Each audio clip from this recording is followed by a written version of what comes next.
At Farmers Insurance, we know a roof can withstand a lot. One exception being an airborne car. Seen it, covered it. Click for more. We are farmers. Bum, bum, bum, bum, bum, bum. Underwritten by Farmers Truck Fire Insurance Exchanges and Affiliates. Products not available in every state. The following is a Podcast One Minnesota production. Oh, yeah? Yeah. Oh, you betcha, yeah. If it's made in Minnesota, who's making it and how? Yeah, you got that right. It's the Makers of Minnesota, focusing on the products and services uniquely made in Minnesota, and conversations with the makers, entrepreneurs, and innovators in Minnesota about how they conceived of their products and how they brought them to market. With Stephanie Hansen, it's the Makers of Minnesota. Hello, everybody, and welcome to the Makers of Minnesota podcast. I am Stephanie Hansen, and I am here with the Makers of Minnesota podcast. As I just told you, we have had, I think we're in our 122nd episode. We've been doing this for a couple of years now, talking to local makers in town. Think people that make items like food products, or we talked to a guy that made a soap molecule. Today, we're talking to Julie Burton from Modern Well, and I want to say that you made a community. Does that seem about right? That was what my intention was. I took an idea, a need that I had to connect with other creatives. My background is in writing, and my first book came out in 2016. And you wrote a fiction book, right? I wrote a nonfiction book. Oh, okay. I wrote a book. It's called The Self-Care Solution, A Modern Mother's Must-Have Guide to Health and Well-Being. Okay. My next book the title will not be as long. Because I just realized, okay, that's just too long. The Self-Care Solution is good, but the subtitle gets a little long. But it's about motherhood and self-care and how moms take care of ourselves when we're taking care of everybody else, and our careers, our relationships, our families. And it really came out of a struggle that I had as I was kind of drowning, as I say, drowning in the sea of motherhood. Tell me about that. So this is kind of the story behind the story of Modern Well, because I would like to hear. Yeah, it really did come from this my experience in writing the book. So basically, I had sort of I guess it was a sort of a breakdown. Yeah. We're gonna just be honest here.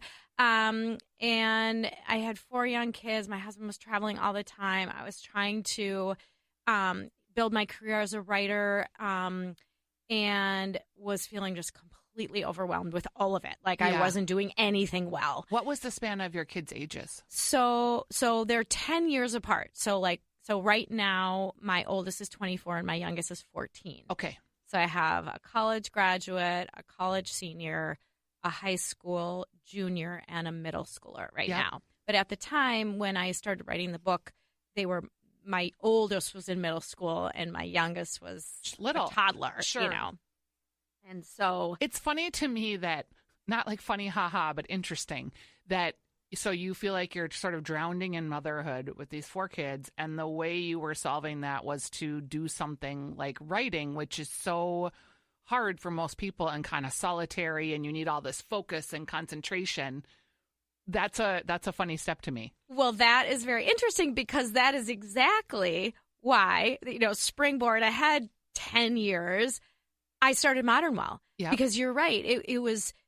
I'm a writer at heart. I have a degree in journalism. Sure. I worked in PR and advertising, and always, freelanced and wrote newsletters for companies. And so that was I do go to writing for comfort, to make sense of my life, but exactly to your point, I felt even more lonely. Yeah. Because it was like I was kind of lonely as a mom, and then lonely, and then I'm like, okay, I'm going to write.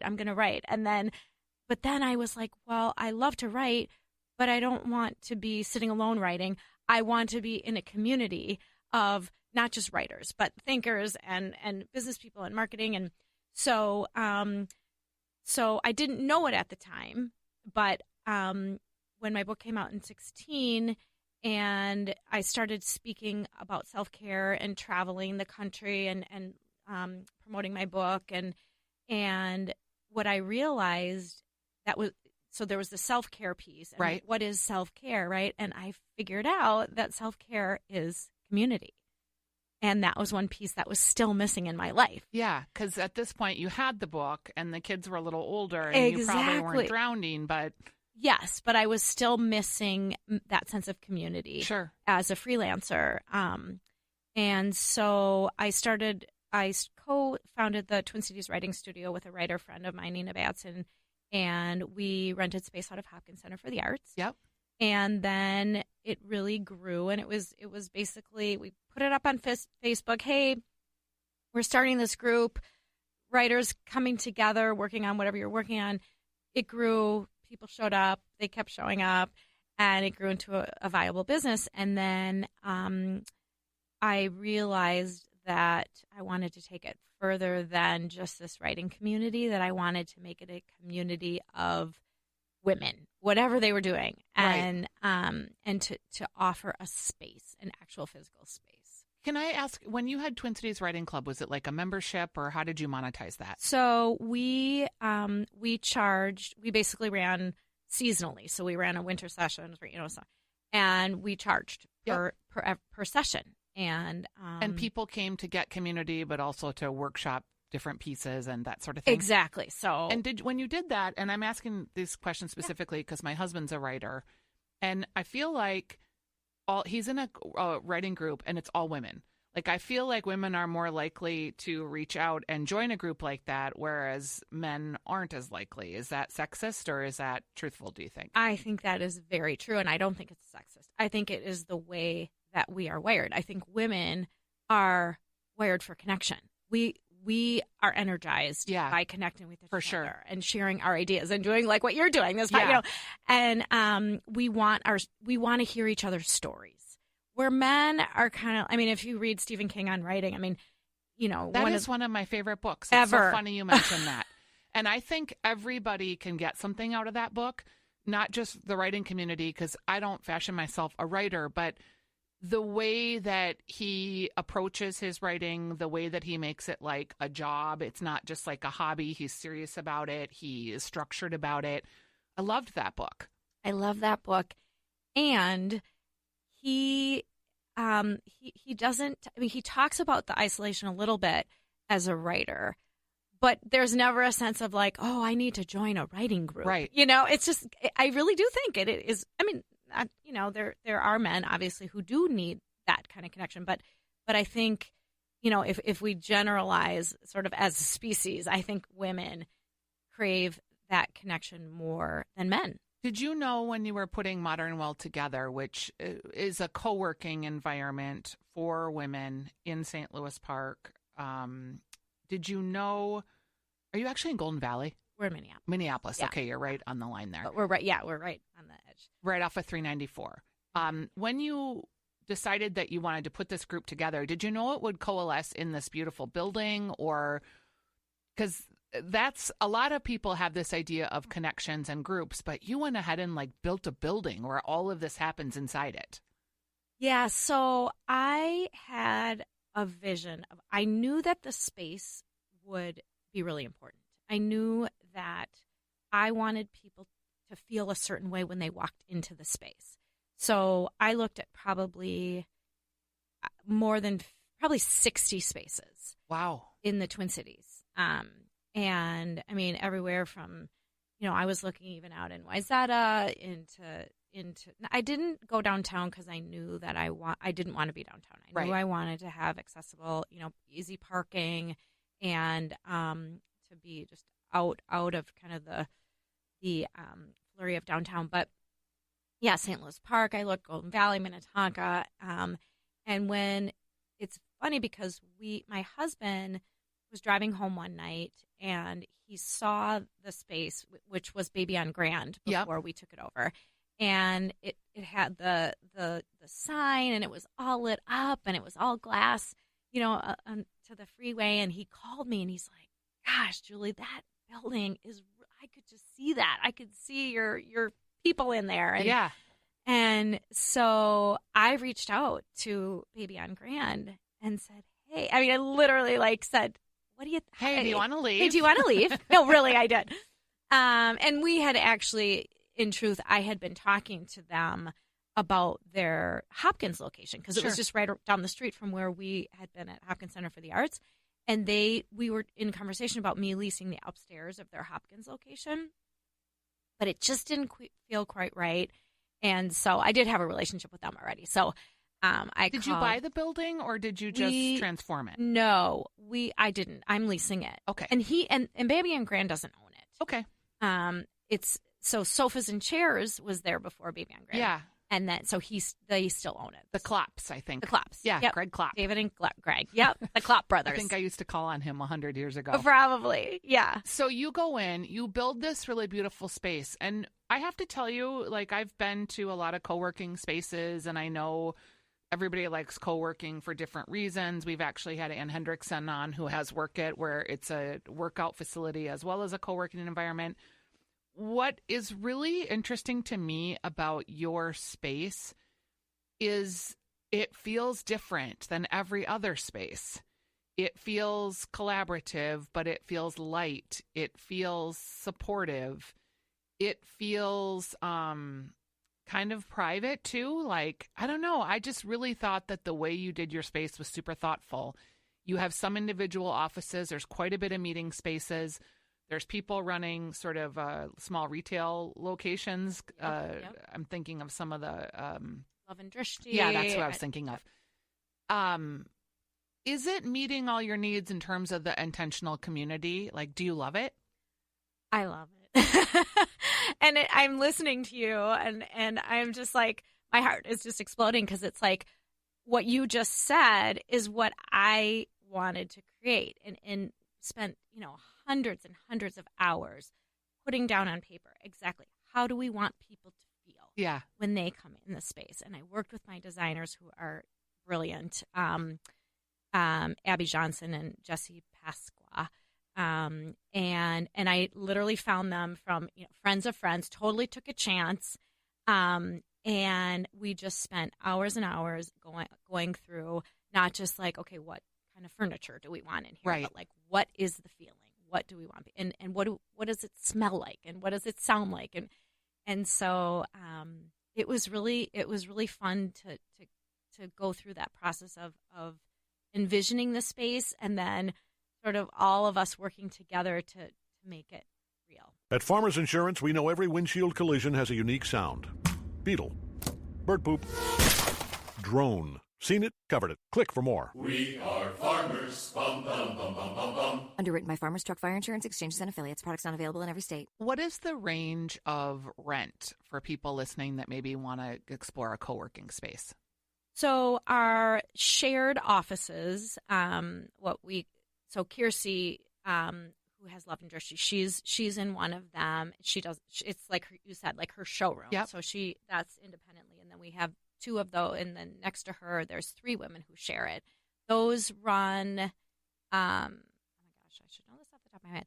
Our pricing is going up in 2000. And you can just give me some ranges. Yeah, too. So those are $850 a month, and then we have other offices that are smaller that are $600 a month.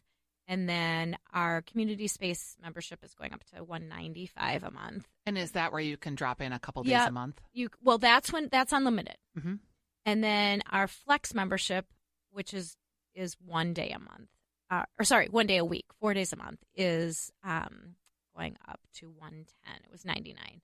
So I think it seems pretty reasonable. We are one of the most competitive priced for what you get, because we also get yoga classes. Right. Let's talk about that. Yeah. So part of the vision, and my background is also in fitness and wellness. I taught for Lifetime for 5 years and Core Power for 5 years and the Sweatshop.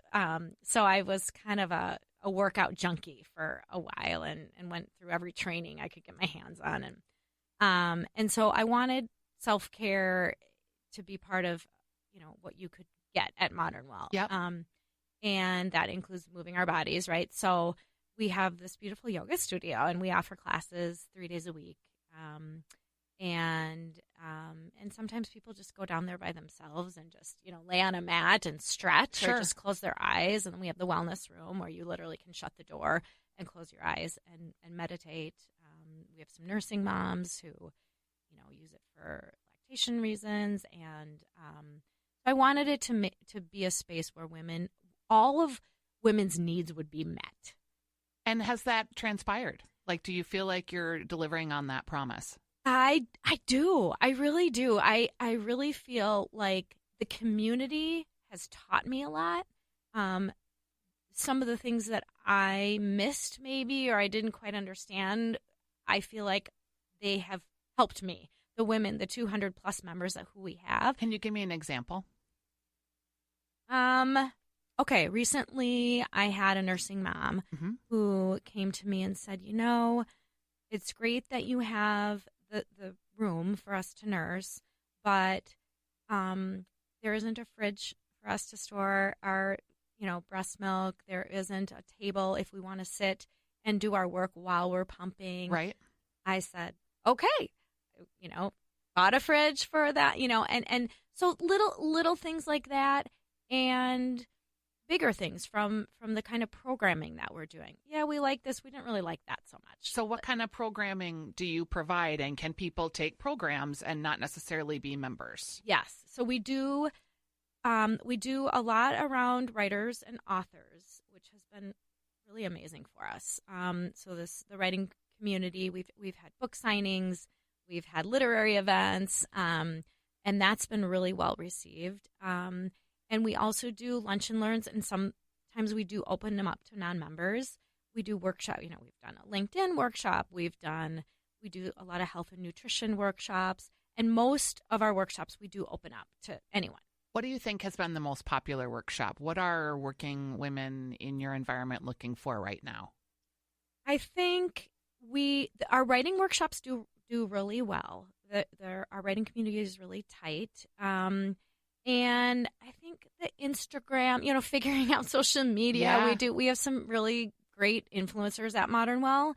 And they have offered up their expertise in workshops on how to increase your following on Instagram, how to figure out Instagram, how to do stories on, anything Right. from the really more complicated to the simple. People are wanting to understand I think social media is a big one. It is a big one, and I bring that up because a lot of the entrepreneurs that are here, you're a small business, you need to do it, you start doing it, but doing it and understanding the methodology of doing it are kind of different things, and as fast as you think you get it, it changes. Exactly. And it's one thing to have your kid doing your posts for you. Right. It's another thing to really have a thoughtful, thought out strategy. And a lot of the entrepreneurs just don't have the money to hire someone, or they don't have the wherewithal. So taking some classes as a Band-Aid in between is a really good idea. Well, and to piggyback on that, the other classes that have done really well for us have to do with money. Yeah. And I was going to say learning QuickBooks or Yes. reading a P&L or understanding what Exactly. EBITDA is. how to negotiate confidently. And I still struggle with that. I think we all do. It's so, like, people look at me and they think, oh, you're so confident. You would seem like you ask for what you need. I don't. Really? No, I am just, I'm surprised. I get scared. I get nervous. I feel like, oh, they're not going to want to do it. I really have to be intentional about it. And I'm in sales, so I have no problem asking for money. Right. But like my money, like my value, my worth, that's where I struggle. It's hard. It's really hard. And we do have some women at Modern Well who teach classes on how to do that. I struggle myself. I think it's if someone were to analyze that, it a lot of times it comes down to, are we worthy, right? But it's like, yeah. no, you're confident, but then it's like, but when it comes right down to asking for what we need or what we want, there's just that, like, you get that kind of thing in your throat, right? Where you're like, and I really admire women that do it. And I'll be totally 100% transparent here. When I see them do it, it makes me a little mad. I'm like jealous. And it's so unbecoming because it's like, why at the end of the day, I really do want that for them. Like I have one of my best friends is so good at asking for what she wants in a work environment. And I'm so thrilled every time she gets it. And at the same time, and I've told her, like, I'm so jealous too, that you've had this whole career where you've just defined it in your own terms and people saw your value and saw your worth and did it. I'm like, I'm so jealous that you're She just teach so a able. class at Modern Mall. Yeah, she really should because she's amazing at it.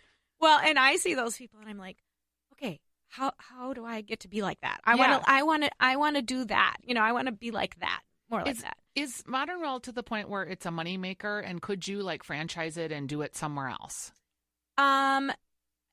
We're okay. So we invested, you know, initially to do the build out, and it'll be a couple years before, which is totally normal, by the way. Yeah. Most businesses, it's 3 to 5 before they even are sustaining. Yes. But we've had a good year. Yeah, good for you. Yeah, we're good. I mean, we're coming on year 1 to year 2 and looking at renewals and looking at new members, and it feels like I'm hearing really positive things. Like it feels like you have a lot of members coming back and people really like the space. I honestly, our community, it blows me away.